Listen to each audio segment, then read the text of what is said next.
today's episode of Vice Versa, we're talking about how Exxon Mobil shareholders are demanding answers to climate change, how you can generate power while working out, and why the Ford F-150 range might exceed expectations, and some news about the Boring Company's tunnels. And as usual, I'm joined by the guy who's now officially a full-time YouTuber, Ricky Roy. I probably should have said that it's the first big news item we have for tonight, but how you doing? First big news. Yeah. What's up, Matt? How's it going? Yeah, we talk about this all the time, and Matt has been such a structure of support for me. This has been the dream for a long time. I've kind of waited for the right moment, but the reality is there's no such thing as a right moment. It was like becoming a dad. You just got to do it. There's not going to be the perfect day when everything aligns, but middle of June, I'm going to do this full time, and I've gone through the roller coaster of emotions, like nervous and kind of scared, because part of the thing, and I've watched movies about this, but following your dreams is kind of crazy because when it actually happens, sometimes you almost don't know what to do with it. It's kind of a weird thing, but Yep. Really excited. Thank you to all of our viewers. There's so many people. Observer, for example, he's in our Discord. He's helping me right now with some cool ideas for topics for future videos. All of you guys, Matt, thank you for your support. Let's do this and have some fun, and for the next 25 episodes. Yeah, for weeks I've been going, do it, just do it. So I'm really excited for you. Really Absolutely. cool. And by the way, Matt, what was your video this week? Oh, this week I did a video on hydropower in pipes, like in the infrastructure for cities. So literally like toilet power. So, Yeah, yes. toilet power. Why Toilet did power. you just start right there? Don't skirt around this. It's just toilet power. You heard Power that with right, every folks. flush. Toilet power. Power with every flush. Exactly. I haven't watched that one yet. I need to take a moment to sit down and check it out. I've been on some travel lately. Our video we released this week today. Not doing so well just yet, so maybe some of you guys can go check it out. But we did one on Apple versus Facebook, and like this battle that they're waging for kind of the future of privacy online, which I think is really, really important. Apparently, some of our subscribers disagree, but I thought it was fun to make, and check it out if you have time. Yeah, I'm with you. Let's get this show on the road. It's a very important topic, so check it out. And Matt has talked a lot about privacy as well, so yes, important. Yeah. All right. So to get started, the first story of the night is that activists, they call it activists, but basically it was shareholders have been getting fed up with Exxon Mobil. And there was a recent shareholder event where they had a vote, and they actually got two, I guess you could call them activists, onto the board. But the kind of spin that some of the news media has been putting onto it, which is that these are activists, they're actually oil and gas industry vets that are on there, but they're industry vets that have been wanting to acknowledge climate change and have been wanting Exxon to change their direction because Exxon has been very reluctant to do absolutely anything. So there are now two members on the board. There are two others that the vote was too close to call, so they're still working on that. So there might actually be two more on the board that are going to force them to change directions.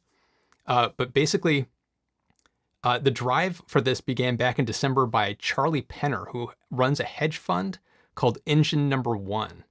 And they've been campaigning hard to make this happen. And part of the reason for that is Exxon has been seeing very low revenue growth for years now. And for the past 7 years, 5 times has been ranked at the bottom of the S&P 500. And the fact that Exxon is not making changes to address where the market is going, where people want it to go, has been getting a lot of the financial side of things frustrated. And so it's kind of cool to see that on one side, you've got, green activists that want this to happen. And now on the other side, you have maybe people that might be more conservative, but are very concerned about the financial aspect of it. They're all kind of coming together and coalescing to try to force Exxon's hand.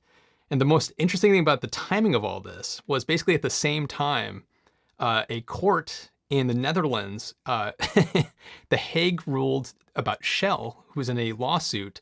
They ordered that Shell must cut its emissions by 45% from 2019 levels by 2030. So there was this massive shot across the bow of Shell in the court system in the Netherlands. This happened on Exxon. And both these things kind of coinciding together has kind of sent a shockwave to the industry that is kind of freaking everybody out in the oil industry because they really need to get their stuff together. And especially Exxon, that's done absolutely nothing. And even BP and a few other companies have actually been investing heavily into renewables, solar, wind production but Exxon's basically done nothing. So what do you think about this? First of all, really, really good summary. My first job out of college, I remember my boss, we went to like a dinner or something, like I was 22 years old. We were talking about like investing. He's like, I was like, what do you guys invest in terms of like individual stock? And by far and away, the most popular two, I think, were like McDonald's and Exxon Mobil. And the consensus was these are companies you can just bank on. Like, put your money in them, go to sleep, forget it. Like, they're going to kick butt. Both have had a bit of an awakening. McDonald's because of like the kind of a health food kick and this idea that you should eat better. I think their stock was doing okay, but they've been pretty stagnant. And Exxon Mobil, to your point, yeah, it's really underperforming even as a kind of a tracked index fund for the S&P. So that will be the telling story here.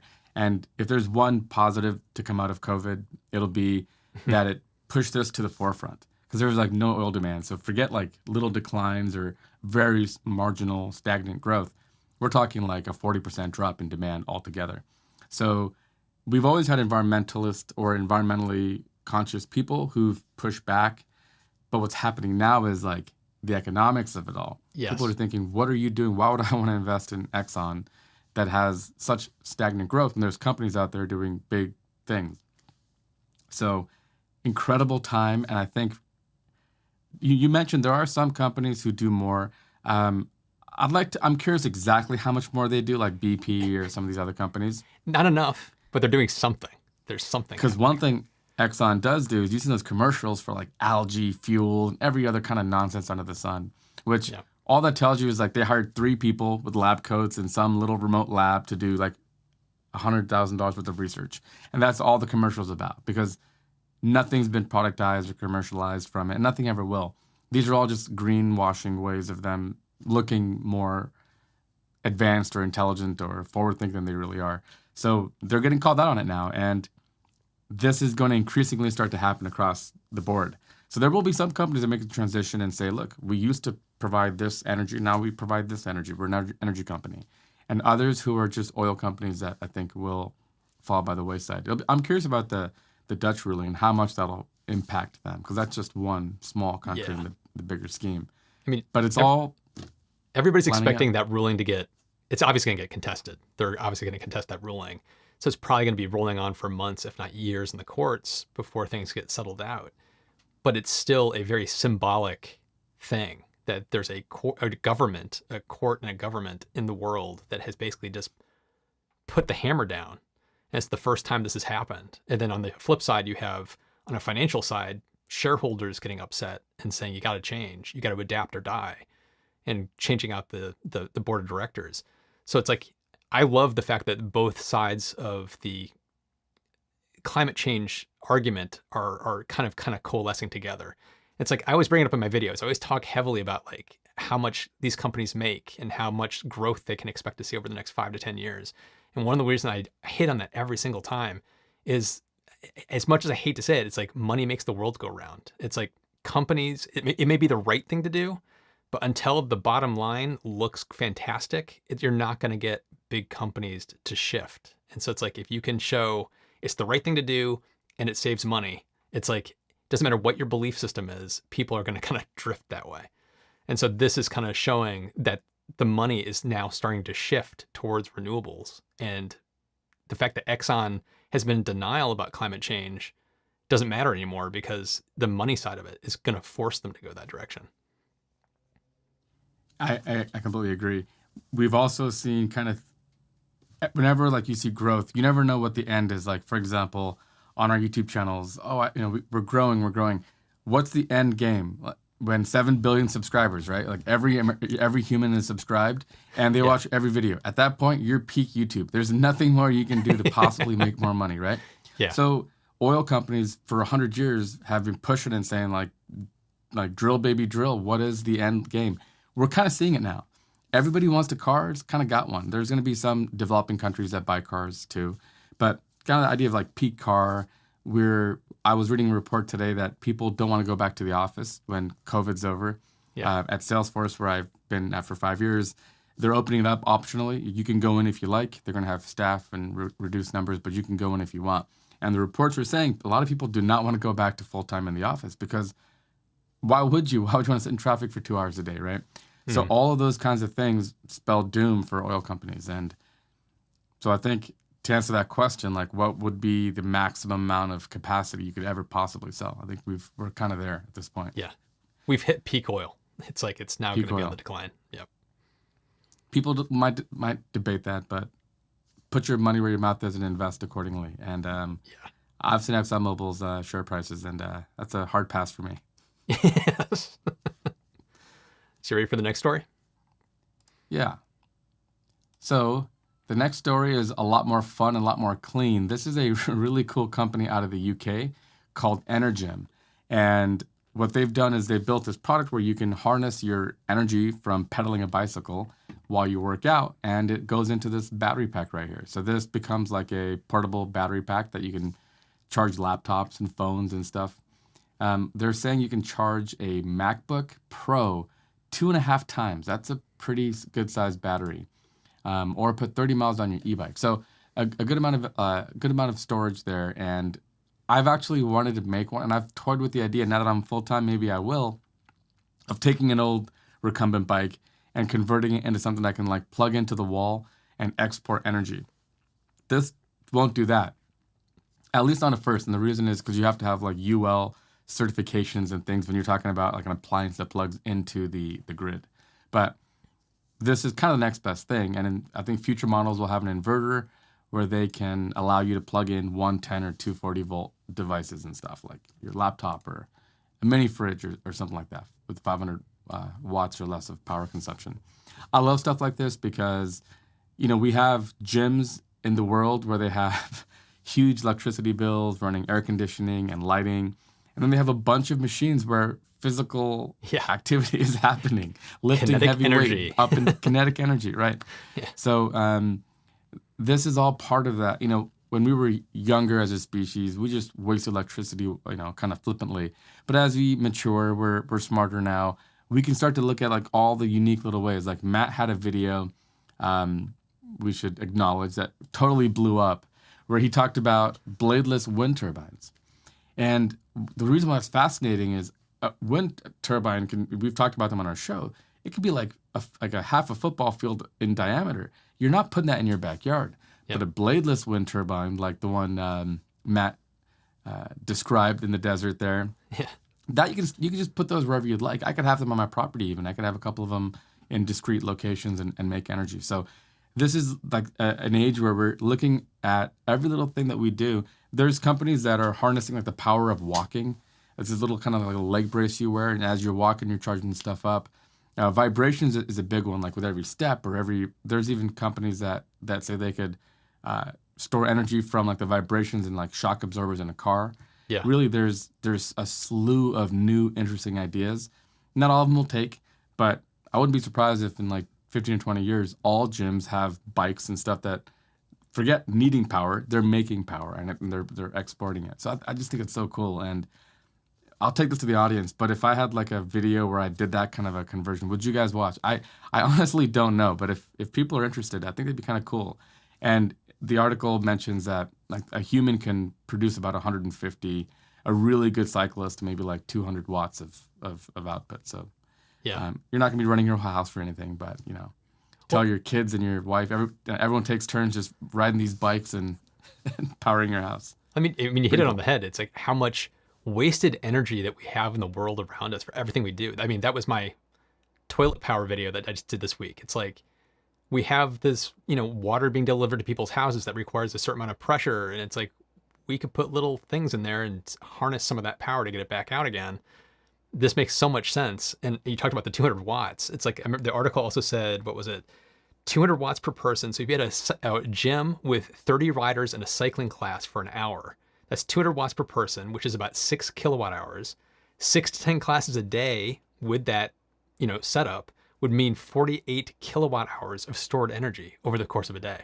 That's not chump change. That's enough to run your air conditioning. That's enough to, probably help the building be almost self-sufficient.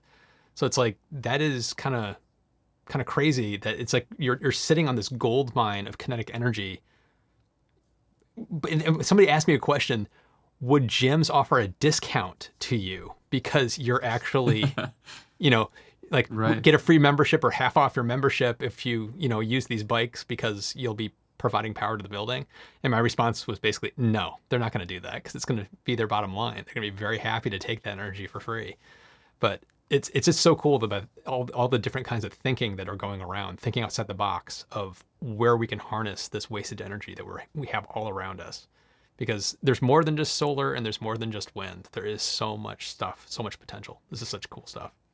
Absolutely. And historically, we've always ignored these little sources because, we'll build one nuclear power plant. Who cares about 200 watts here and there?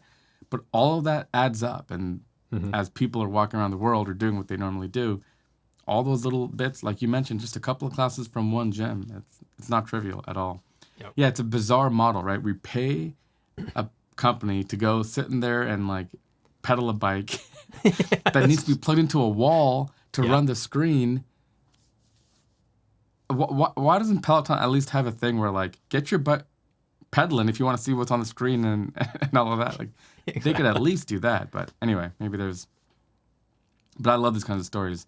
Like that's Matt. I don't know if I've ever told you, but personally, I refuse to go to the gym because I'm not picking up 25-pound dumbbells like without like just for the heck of it. Like strap me into something and make some energy. We'll talk. But I can't be bothered with that. That's the only reason why. I'd be buff and fit. You wouldn't believe it. That's the only thing holding you back. That's it. Absolutely. Absolutely. Oh yeah. Yeah. Absolutely. It's a principles thing for me. It's just Yes. I'm not going to waste that energy. So It's my excuse too. I'm going to use that excuse too. Oh boy. Is you ready for the next one? I can jump to it. Okay, so this one is another kind of a fun story. We're going back to the Ford F-150 Lightning that we talked about a couple weeks ago. I've been very excited about this release, the announcement. I thought Ford not only hit it on the engineering side, I thought they hit it on the communication side.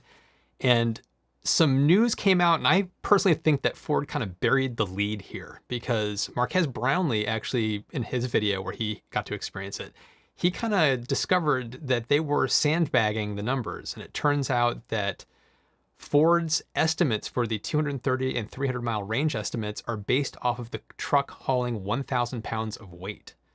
So they did this deliberately for the user experience point of view because people who are buying this truck are going to be hauling stuff and they wanted to give them a accurate estimate as to what they could expect in using the truck, which means hauling things.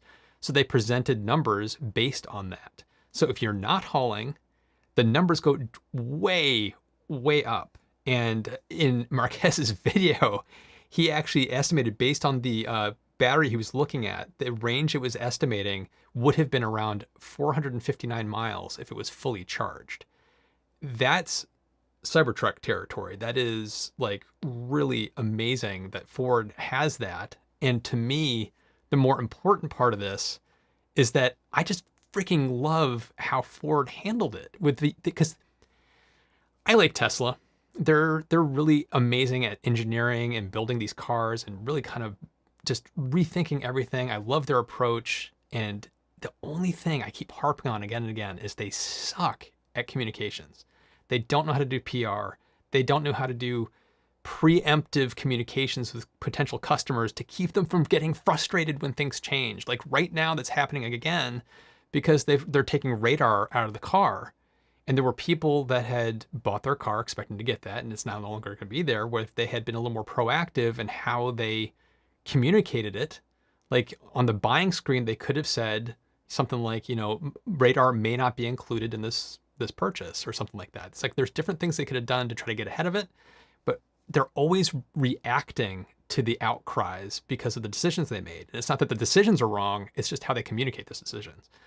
So it's like, here's Ford kind of showing you, here's how you do it. Here's a company who's got, of course, a very good marketing team, has a buttoned up PR team, and they clearly thought through the entire user experience, not just the engineering of the truck, but how you communicate what this truck can do to your potential audience. I just love it. It's kind of like a 101 for user experience design to me. It's fantastic.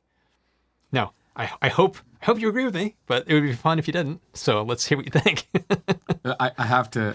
So Eric Burendorf had a great comment. He says, okay, now talk about that stupid fold down shifter. Have you seen what he's talking about? No. Oh, the So shifter that folds down so that you can have a full flat thing. Yeah. right. Yes. The reason why all of it is bizarre is it is a wildly complicated mechanism. Yes. And the reason why it does that is because the armrest, and this is incredibly cool. The armrest has a little hinge and it folds out. And when you do that, you have like a freaking table. It's a desk. You could have a desk, absolutely. You could have a notepad and a laptop and we could do our work from this thing. It's so cool.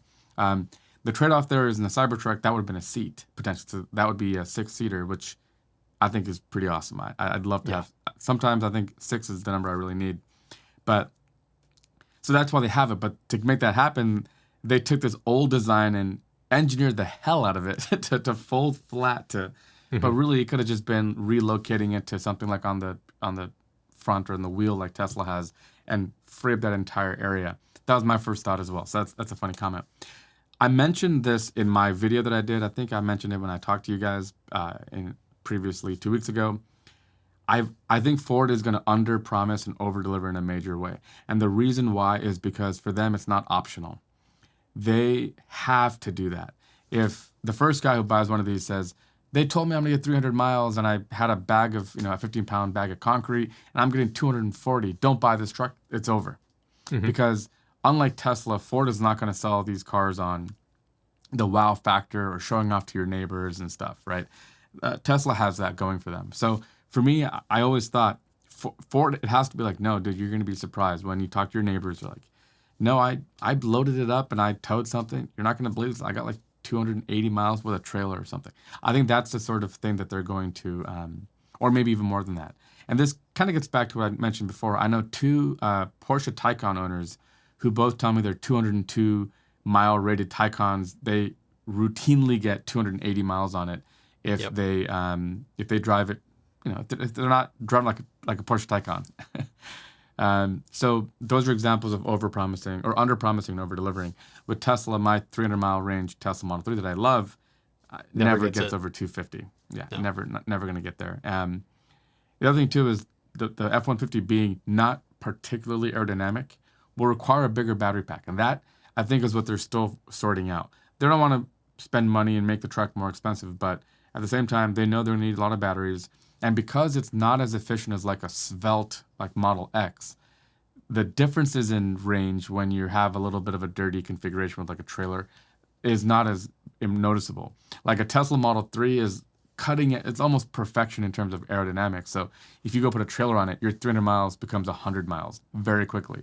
Whereas with this Ford situation, because just the percentage of a smaller number, the reduction might be less. Same reason why like a diesel F-150 that gets 12 miles a gallon gets 9 miles a gallon when you're towing something huge, or 10 miles a gallon, because it's already getting terrible efficiency to begin with. Whereas like the Tesla is like almost perfection, and so that reduction is massive.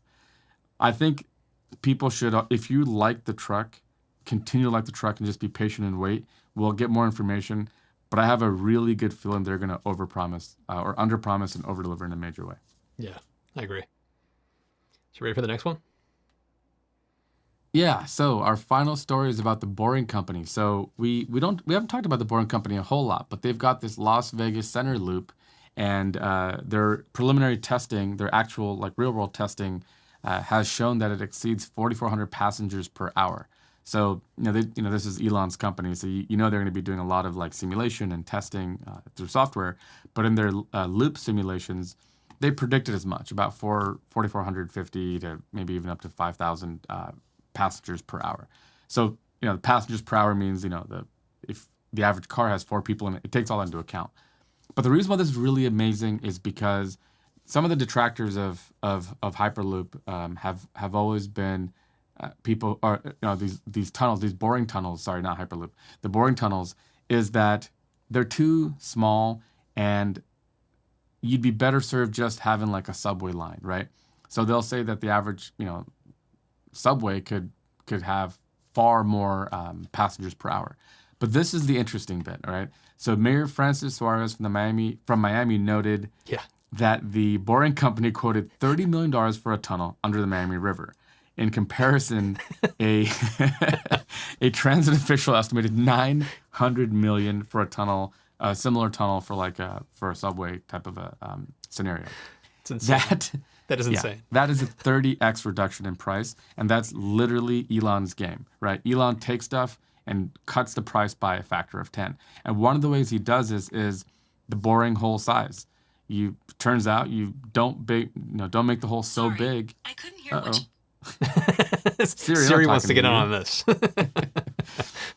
But yeah, it turns out if you get rid of the need for having such a massive tunnel for two trains in different directions, and instead do something more of a humble road for a couple of cars, the costs come down significantly.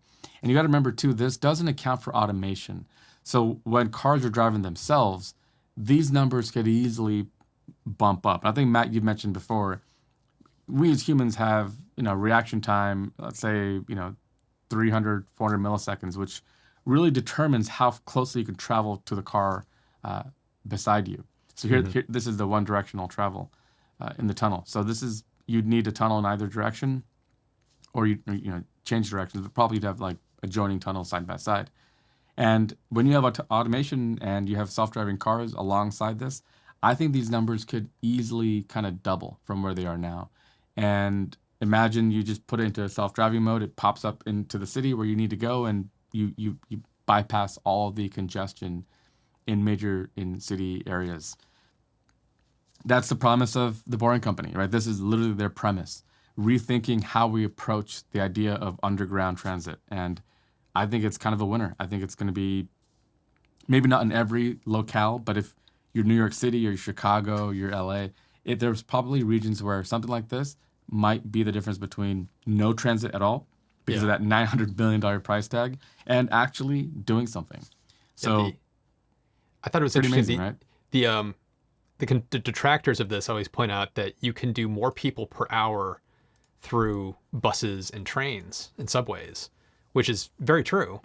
But this is faster, and this is way cheaper than a new subway line. And so it's like if you're talking about congested cities, you don't necessarily want to add more buses to the already congested roads. You could dig tunnels far cheaper than a subway and get people to where they want to go faster, even though it may not be quite as efficient as a full-blown subway system. It's kind of like there's trade-offs to be made. And the fact that he can do this so much cheaper than that $900 million for the same tunnel is insane. That is just insane. I don't understand how that math is so off compared to what a government-led operation is going to do versus what they're going to do. It doesn't make sense to me. But the nature of disruption, I know. My editor, Juan, always makes fun of me because he'll come up to me and say, hey, let's get a small little microphone we can put on top of the camera just in case you're not mic'd up. At least we'll have some audio that we can use, right? And I'll go, that's a good idea. And it's like $100 mic. That's a good idea. And then I'll kind of start researching. Oh, well, this one's way better, but it's $200. And then next thing you know, I'm looking at a mic that's like $800. And I go, we don't need it. And he's like, what happened to the $100 mic that we were talking? And I always do that. I like take a good idea and like blow it up to a point where it's like, oh, no, it's not. And that's kind of what this feels like. It's like, oh, we're not going to do this because we want to have larger tunnels with more capacity. So are you building tunnels? Oh, no, we're not building tunnels. That's the point. If you were building a ton of subway tunnels already at $900 million for 2 miles, fine, but you're not. This could be the thing that makes you actually do it. Yeah. It's the $100 little mic that'll get you better audio than the built-in mic on your camera without going overboard. Yeah. I want to experience it. I want to go to Las Vegas and experience this firsthand because it looks really cool. Yeah, now that I'm full-time, maybe I'll do that. Let's meet up in Las Vegas. I hear it's a pretty happening place. Yeah. That was our last story for the night. So we're going to transition to the Q&A and just the chat section of it. And I want to kick it off by thanking Telesto for the super chat. He said, did you guys pre-order the F-150? I have not, almost did, and I still might. So I'm on the fence right now.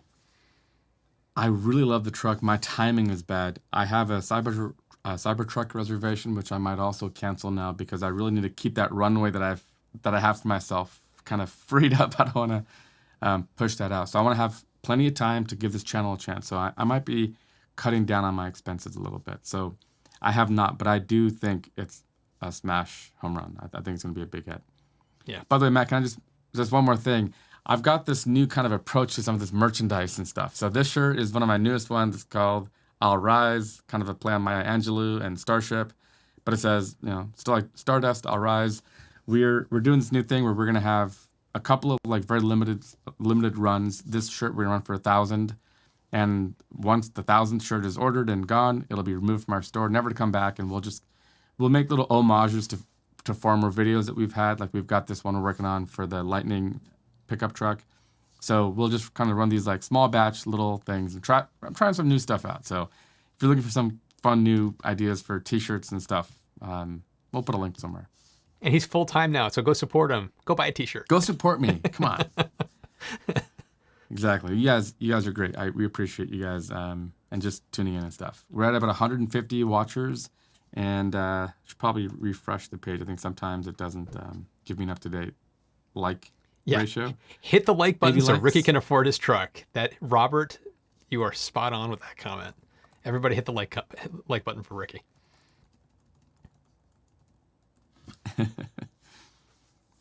So, questions and stuff. We've been away for a while. I was on travel last week at a wedding in Louisville, Kentucky. So, really, you guys should have like 2 weeks worth of ideas and topics and things to chat about. So,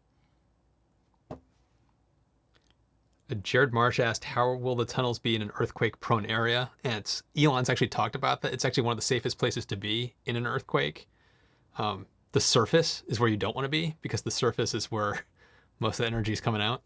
So tunnels are actually very, very safe. Yeah, agreed.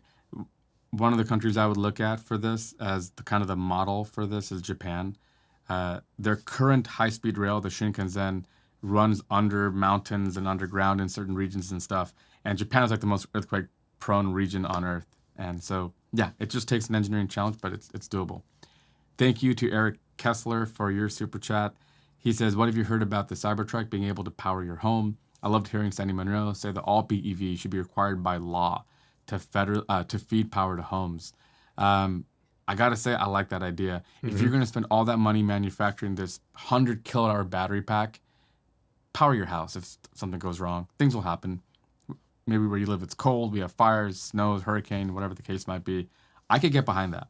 I typically don't believe laws will solve problems, but to get these companies thinking about this the right way, I think that'd be really cool. Yeah. And thanks, Bill O'Barr, for the super chat. Really appreciate it. Thank you, Bill. Yeah, I agree with you on that completely. It's like all cars and trucks that are EVs should be required to do that. It's a no-brainer. Even if you're not using it every day, for those moments where you desperately need power, it's a no-brainer.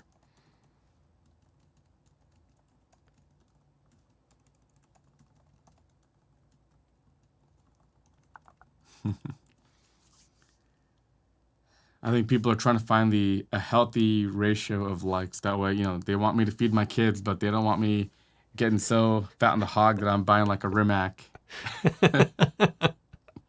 They have a new model, by the way. I think the first was the C2, which I don't know if they came to full production on that one, but the new one's called the Navara, I think, or something along those lines. But it's a 1,900 horsepower electric hypercar.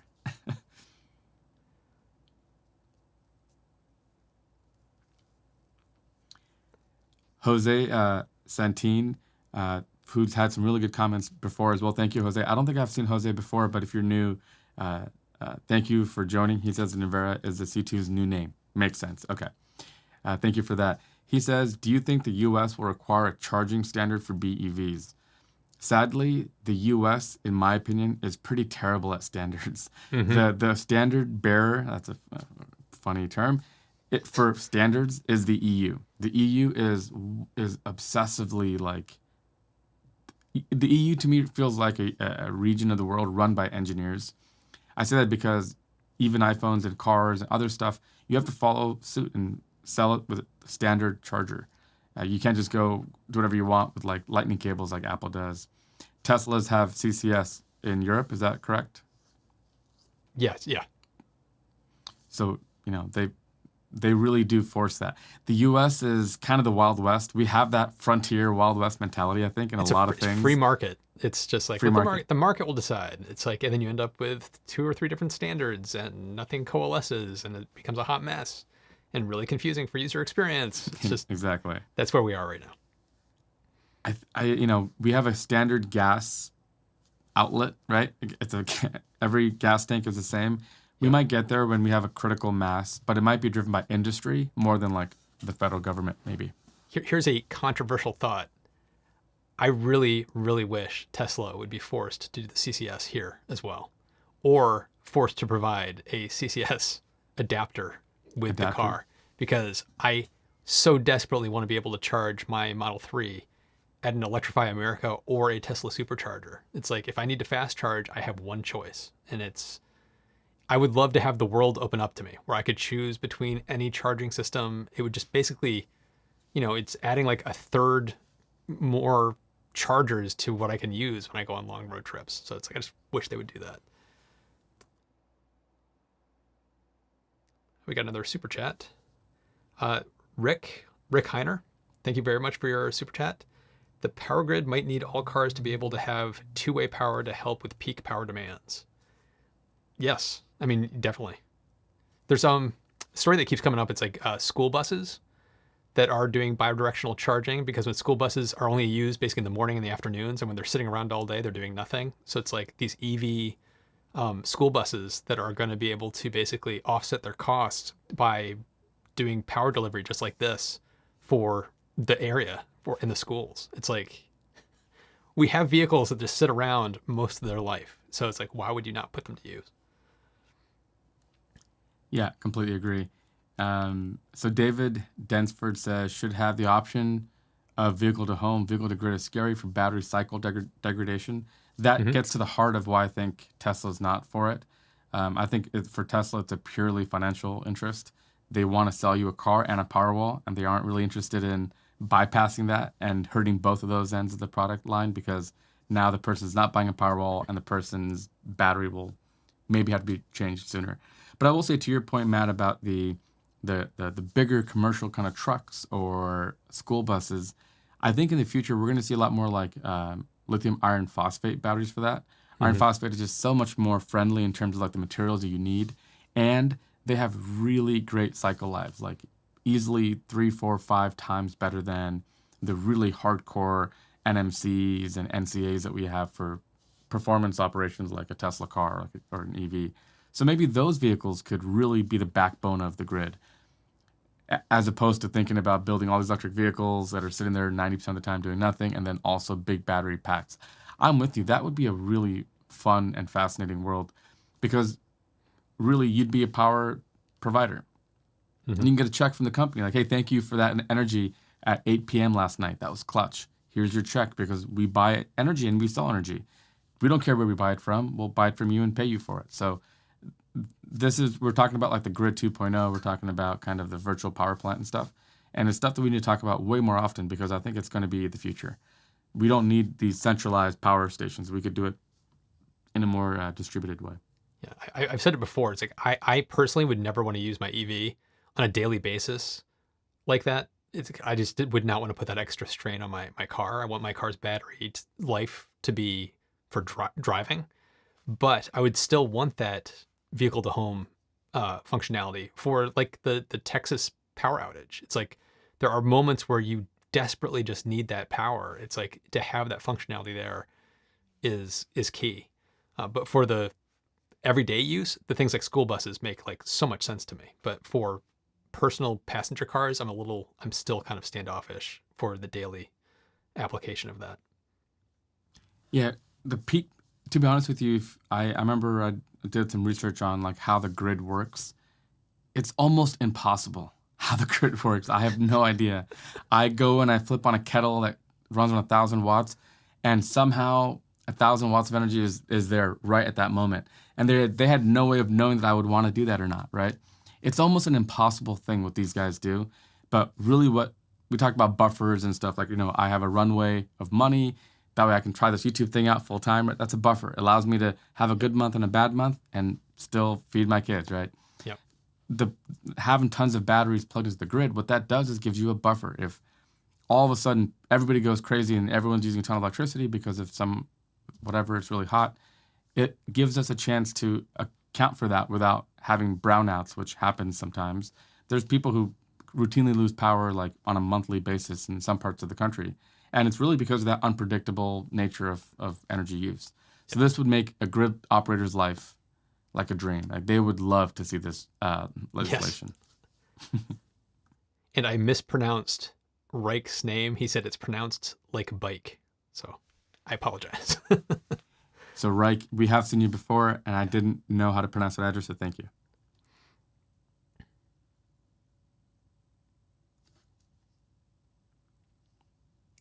And James Paul, he said, I've heard poor reviews on third-party Tesla CCS adapters, high price too. Yes, I've heard horrible reviews. I've actually had a few of these companies reach out to me wanting me to sponsor the channel or give me them to look at. And when I see the price tag, it's immediately no for me, because it's like I don't even want to touch it. It's like $400-500 for an adapter. It's like that's not going to fly. It's like there's no reason it has to be that expensive. And because it's a third party, not completely sanctioned, it's like you're gambling with your money there, because there's no guarantee it will work. Yeah, agreed. So there's some questions about yeah. So James Paul says, Ricky, are there much lower cost batteries available for grid storage? Lithium iron phosphate is much cheaper than some of the very cutting edge like nickel metal manganese cobalt formulations like the 811 and NCA, which is what Tesla uses. But there's going to be, I almost feel like we need to have one of these technologies like emerge, salt batteries, whatever the case might be. And then we have to like manufacture them at scale, test them, put them through their paces before we can fully get there. But there are some, absolutely. Right. I saw the super chat. Yeah. You want to address that one? Thank you, David, for the super chat. It means a lot. Did you have a question or was it just a chat? It was just a super chat. Yeah, thank you. And so there's some talk about these the CCS adapters and stuff. So Tesla had really no incentive to do anything because they were the first. So there was really, they had to just pick an adapter, build their own, do whatever they weren't going to do. And they did. So they were early, which is one of the problems about being early, right? Being an early adopter or an early entrant into a market, the joke is you get to be the one that bashes into the wall, opening up the passageway for people behind you to come through.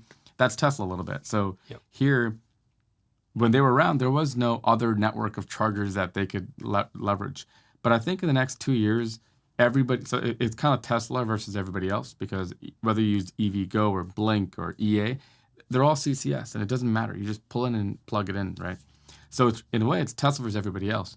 And everybody else is going to win. They're going to have way more chargers. It's going to be impossible for Tesla to keep up. And they're not going to want to, because these stations cost like $500,000 to build. And I would argue Tesla would be much better served spending $500,000 on R&D on like cutting edge stuff, not building chargers. Like let other companies do that, in my opinion. So in the future, I think they will play nicer because there's going to be incentive to do that. They're building the biggest Tesla charging station ever in Santa Monica. And the reason why is in LA, it is a nightmare to charge your Tesla. The only times I have ever waited to charge, well, one time in the Bay Area, to be fair, LA.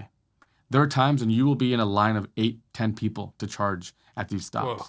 So how do you address that? Open it up so they could go charge at any EA or any other place just as easily, right? So change is going to happen, and I think it's going to happen soon, like a couple years.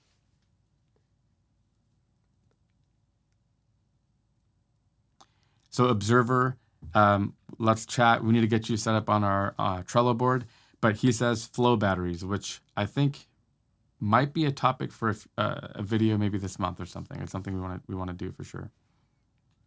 Yeah, somebody brought up the Red Flow home flow batteries, which I believe is an Australian company, and it's only available in Australia, I think, unless they've started rolling it out more widely. But I've been very interested in that to see how that actually performs compared to something like a Powerwall. as far as efficiency, costs, how long it will last.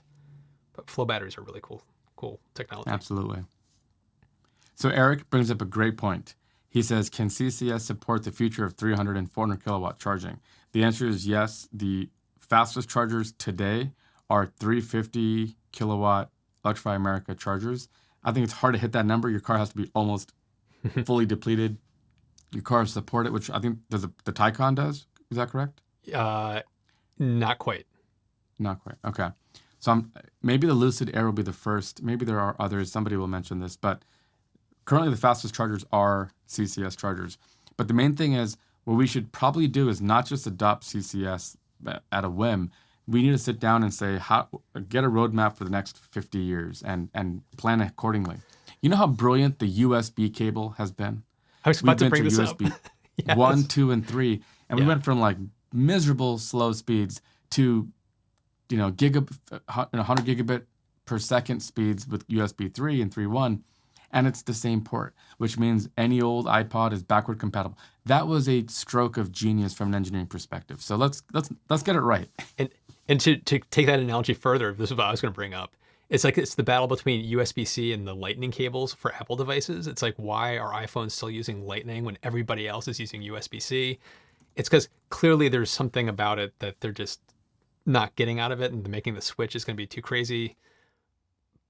And they're probably going to go wireless at some point. But anyway, the whole idea of Apple kind of blazing its own trail because the standards aren't moving fast enough and they want to do things ahead of the standard. So they blaze their own trail and then everybody else catches up. But yet now they're slow to switch back over to the new standard, even though USB-C is actually a superior technology to what they're currently doing.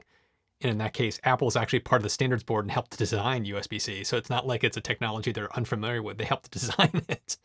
So it's just like, I think that's what's going to happen with Tesla too. It's like Tesla kind of blazed the trail, created their own system as the rest of the market catches up, which they kind of have with the CCS standard.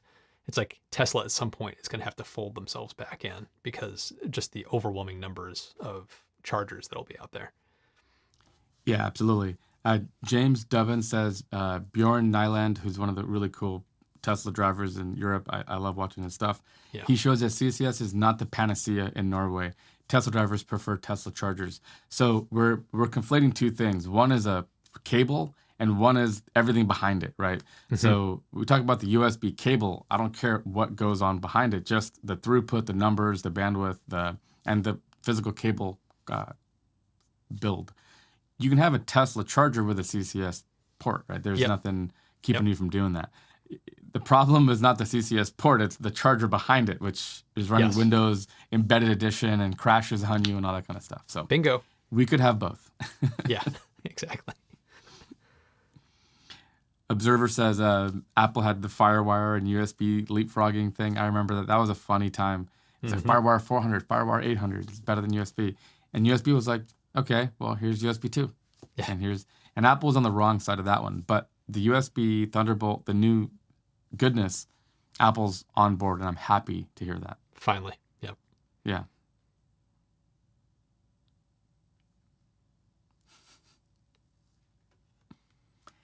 Eric Burendorf wants to be on the show, so we need to book him.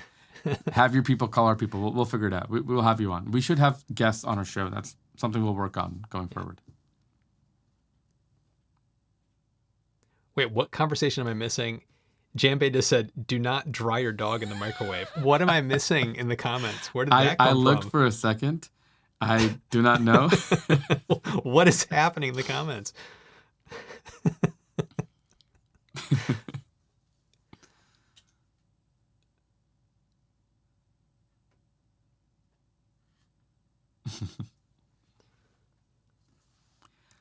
James says, could Tesla create adapters to convert supercharger to CCS?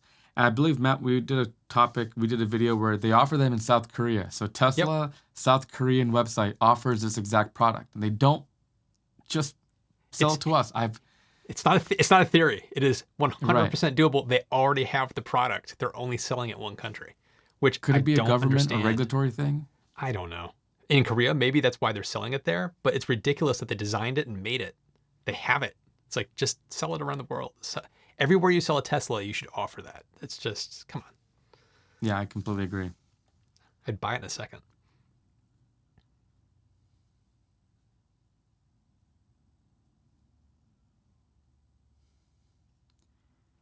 Yeah, I think the microwave comments have gotten us off the rails a little, but Now they're talking about hamsters and cats. Eric had mentioned Windows for Workgroups EV1 edition. That's actually pretty hilarious. Eric is in tech. I remember we talked on LinkedIn once. That's not that far off. I mentioned I had an Electrify America charger crash on me, and I saw the BIOS and the boot screen, and it was like running some Windows something embedded edition.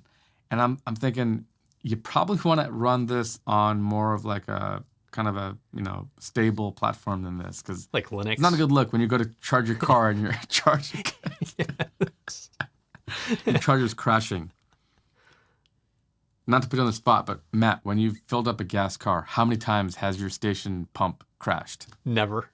I'm going to say 0. Yeah, exactly. Never. Let's use that as a standard for expectations. Yeah.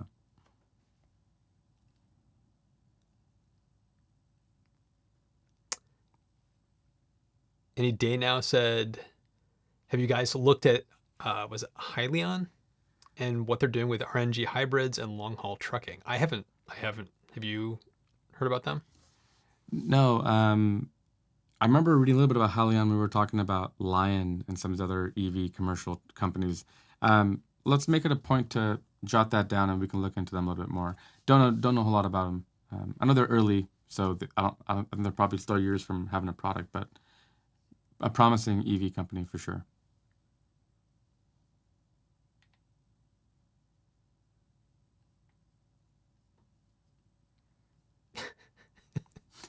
Rob H said that you should have put the charging station in debug mode and done some troubleshooting. I couldn't remember which buttons I hold down while I restarted it to enter debug mode. Otherwise, I would have done that. David Darling says, "Will the Apple car come with a Lightning port, and will they sell a CCS dongle?" Welcome to the dongle life. There you go. Yes. I will say my MacBook and my iPad now are both USB-C. I think the phone is going to change soon. I almost think they stuck with Lightning just so it wasn't like they made a mistake and they admitted it by switching over too quickly. Plus, there's like a trillion cables in the world and people who use them and stuff. So there's probably a huge customer backlash from making a change. But I think either next year or the year after, we're an iPhone 12, maybe iPhone 13, maybe next year they'll switch and you'll be able to charge all your stuff with one cable. What a dream! I believe in the theory that part of the reason they're not doing it is because their next jump will be to wireless. There will be no ports on it. Oh, okay. Fair enough. Kind of like the Apple Watch, like no visible ports at all. Like you won't need a cable. You'll just charge it wirelessly, and that's it. That sounds good, but that doesn't help me when I'm on travel because I have to bring whatever thing you're describing with me. Yep. Whereas like I travel with my laptop and my iPad, and I brought one USB cable to charge both. It was so cool. I want USB-C on my phone. I really want it. I just don't think it's going to happen. Now that you've said it, I think you're going to be right. I think that's right.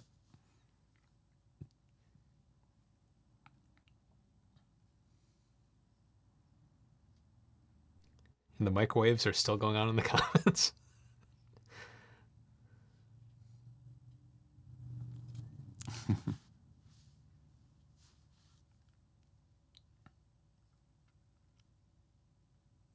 Yeah, Reich says, I agree. It'll help with waterproofing, having less ports. Very true. Will the Apple car have USB-C? No. I think the USB standard supports about 100 watt of charge speed. I could be wrong on that, but I think it's like 18 volt, and you can do the math on how many amps. So I think unless you want to charge your car over 800 hours, I think you're going to need something a little bit faster than that. This is a good one. Matt, have you heard about, there were some rumors about people showing pictures of the UI of the Cybertruck really having more than 600 miles of range? I do think the truck is going to have more range than they announced when they announced the truck.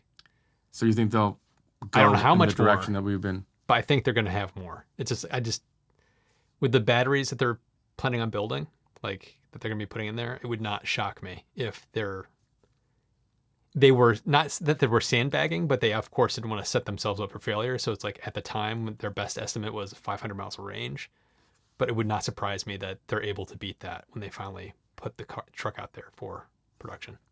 So are you saying they'll follow the Ford model, the Porsche model, where they promise 500 and over deliver? No, they'll change the actual. You know what I mean? Like, so Okay. it'll be the Cybertruck is getting 550 miles, whatever it ends up being. I think they'll just say that's what it is. I don't think they're going to sandbag the numbers the way Ford did. But Will the price change? I don't think so. You think they're going to be able to deliver the tri-motor for 70? Maybe. Yeah. Because at 70, that is, I maintain, one of the great deals, really. Yes. Forget the looks or anything else. It's just a killer value, really killer value. Yeah. And I've had a fear that when all is said and done, they might have to raise that price. The Plaid Plus went up from 120 to 140, I believe, which is a huge step up in price. So let's hope you're right. Let's hope you're right on that one.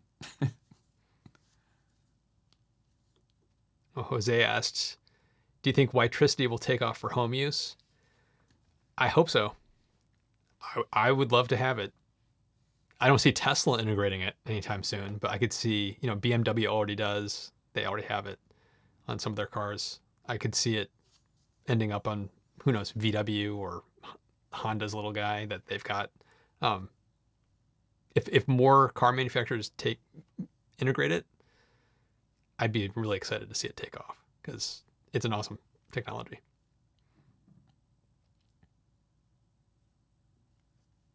Also, thank you, Jose. He clarified USB-C in its current configuration can support 240 watts of charging speeds, which is killer. That's higher than I thought. Yeah, it's pretty amazing.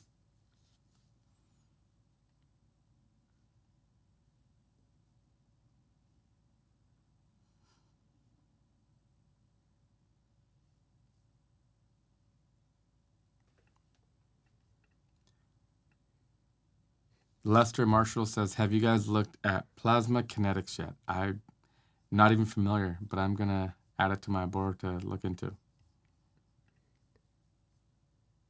I've never heard of them.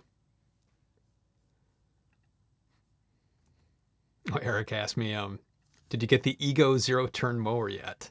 No, because it would be my current yard. That'd be overkill.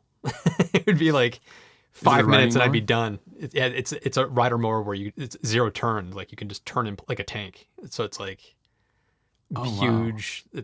They're really cool, but it would be so overkill for where I currently live. I need to buy a new house with a larger yard. Well, my plan. I'll do that. My plan for my next one is to get a robot that will mow my yard because I don't want to. You think they're? Yeah, I remember seeing one a couple years ago, but I felt like it wasn't ready for prime time yet. Just it's a lot more energy consumption. You need to have better energy density batteries and stuff. But maybe we're closer now. Yeah, some of them are actually pretty good now. Smash your microwaves. So smashing the like button, smash your microwaves. Is that the takeaway from all of this? Is that what's happening right now?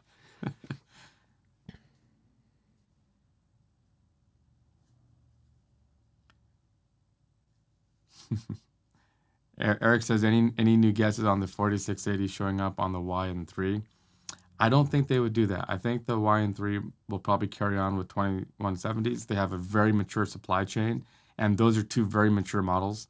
I think you just keep rocking that and build out. I think the 4680s, what people don't realize, I think, is it's going to be a learning process, and it's going to be like a validation process. It's going to take some time before they're fully up and running. And you don't want to lose your bread and butter, your cash cows, the 3 and Y in any way. Plus, you have to retool stuff and redesign and engineer stuff. I don't think they'll do that. Yeah, it's just something that Elon said it a lot.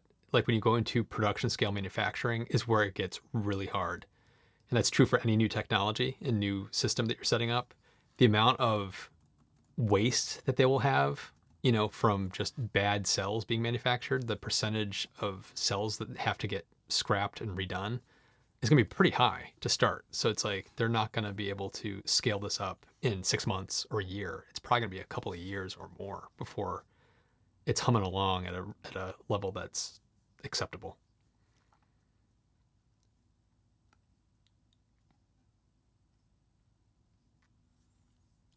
Jonathan Brown mentioned he took my bolt-in for the battery fix. I'm taking it, and he says he may not have it back till Monday. I'm curious what that entailed. I'm sure they covered under warranty because it's a pretty major issue, but I'm kind of curious what that entailed or how long it took. Yeah, it's curious.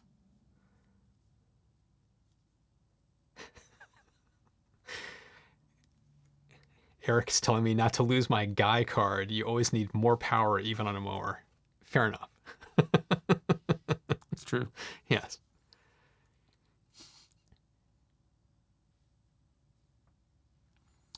Eric says, I've replaced, we're getting into a love match with Ego. We should have Ego sponsor this channel or something because we're both fans. I am as well.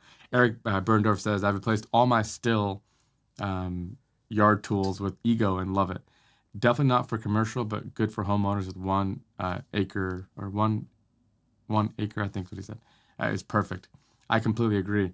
I had a little race with my electric Ego chainsaw with my neighbor who has a still, and he's like, oh, you electric and battery. He was totally poo-pooing my entire thing. Yeah. I was like, all right, go sharpen your blades. Let's go. And we had a little contest, and I Smoked swept the him. floor with him. Yeah.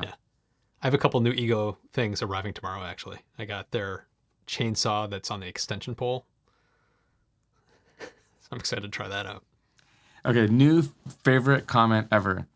Rob Womack says, Matt looks like a Ricky, and Ricky looks like a Matt. That just blew my mind a little. And I kind of see it, actually. Yeah, I am a Ricky. I think our parents were wrong. Yes. Sometimes. I've got the wrong name.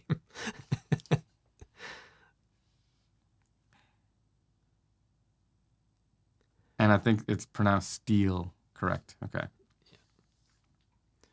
One last question before we go. I think this is actually a good question to kind of go out for the night. Eric brings up, have you commented on losing the radar on the Tesla? What's your opinion on that?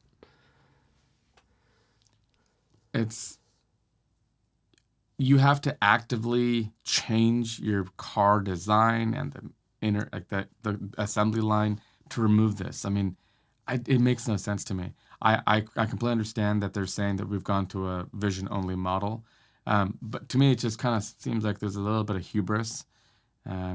Radar does do things well the cameras don't. Radar isn't really obstructed by things as much, like fog and things that actually hurt LiDAR and cameras affect radar a lot less. And even if you're not really leaning on it or using it a whole lot, you have it. Mm-hmm. And in the event that something happened, you've got like a redundant system. I don't see any harm in it, especially if you already have it. We're not talking about like adding like LiDAR to what you already have. Your assembly line had this in it, and now you're spending money to remove it. I mean, maybe long term you'll save money, but I'm not a fan of this move. It kind of just sounds like there's a little bit of pride and ego. What about you?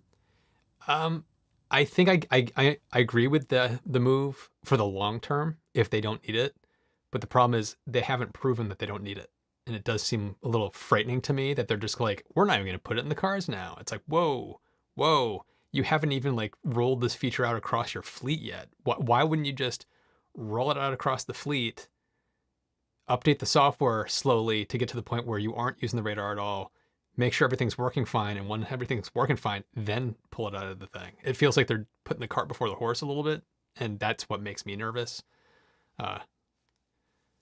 Because I think you start with a blank page and you start to figure out what you need and then eliminate. I don't think you do the other way around, which is let's jump to the conclusion that this is all we need and hope we're right. Because there's still time. We need to figure some stuff out, and it's a weird move. But that probably warrants a discussion. Maybe we'll have a live guest for that one or something. That deserves a whole conversation by itself. Yeah. Well, I think that's going to be it for the night. We've kind of hit our time. Any parting words, Ricky? I just want to say thank you, Matt. Honestly, Matt, you've always been a source of inspiration and encouragement. YouTube is a crazy place, but you can't really bank on anything. So having people, support system, and all of us, and I know I've met a lot of you guys, but I talked to some of you, like Katie Green, Dusty. I talked to him. He helped me with my thumbnail for this last video. So thank you to all of you guys for supporting in what we do, and always chime in. Let us know what you want to see or what you want to have us do. Matt and I are always open to new ideas on future topics, so thank you. Yeah, well said. I agree with that completely. And don't forget to subscribe if you haven't already, and hit the notification bell so you don't miss an episode. We're live every Thursday at 8 p.m. Eastern, 5 p.m. Pacific. And you can always listen to the podcast version at viceversa.show. And as always, thanks so much for watching, and we'll see you in the next one.